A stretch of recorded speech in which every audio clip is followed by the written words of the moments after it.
రోజు నంద్యాల జిల్లా కొత్త కలెక్టర్గా ఒక 2 రోజులు అయింది వచ్చి. కాబట్టి తనను మర్యాదపూర్వకంగా కలవడము, అట్లాగే ఇక్కడ ఉన్న సమస్యలు ఏవైతే ఉన్నాయో అవి కలెక్టర్ గారి దృష్టికి తీసుకెళ్లడము జరిగింది. ముఖ్యంగా మనకేం సమస్యలు ఏంటి అంటే, ఈ 5 సంవత్సరాలు పోయిన 5 సంవత్సరాల కాలంగా ఇరిగేషన్ కానివ్వండి, రైతుల సమస్యలు, అగ్రికల్చర్ కానివ్వండి, లేదంటే యువతకు సమస్యలు కానీ చాలా ఉన్నాయి. ఈ సమస్యలు మనము ముందుకు తీసుకెళ్ళాలి, ఖచ్చితంగా ఇది వీళ్ళకు న్యాయం చెయ్యాలి అంటే ఇక్కడ అధికారులు, కలెక్టర్ గారు అయితేనేమి, లేదంటే ఎంఆర్ఓలు, విఆర్ఓలు, ఇరిగేషన్ డిపార్ట్మెంట్, వీళ్ళందరూ కూడా ఎటువంటి పార్షాలిటీ లేకుండా ప్రజల కోసం పని చేస్తేనే మనకు ప్రజలకు అందరికీ మంచి జరుగుతుంది. లాంగ్ టర్మ్ మనము చరిత్రలోనే నిలిచిపోతాం.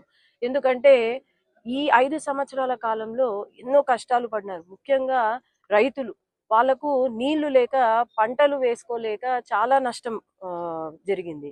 అట్లాగే మైగ్రేషన్స్, వలసలు వెళ్ళిపోయారు రైతులు. చాలా మంది నంద్యాల నుండి, కర్నూలు నుండి హైదరాబాద్కు, లేకపోతే మన ఊర్లో ఆడపిల్లల్ని దుబాయ్కి అటు సైడ్ పనులకు పంపించే ఇది వచ్చింది. దాన్ని తొందరలో ఆపాలి. ఇక్కడ వీళ్ళ రైతుల బతుకులు బాగు కావాలి, లేదంటే యువతకు ఉపాధి కలగాలి, లేదంటే మహిళలకు రక్షణ కలగాలి అంటే కూడా ఇక్కడ అధికారులు కూడా ఎంతో చక్కగా వ్యవహరించాలా, ఎటువంటి పార్షాలిటీ లేకుండా ప్రజలతో వెంట ఉండి పని చేయాలి. అదే నేను ఈరోజు కలెక్టర్ గారిని కోరుకున్నాను.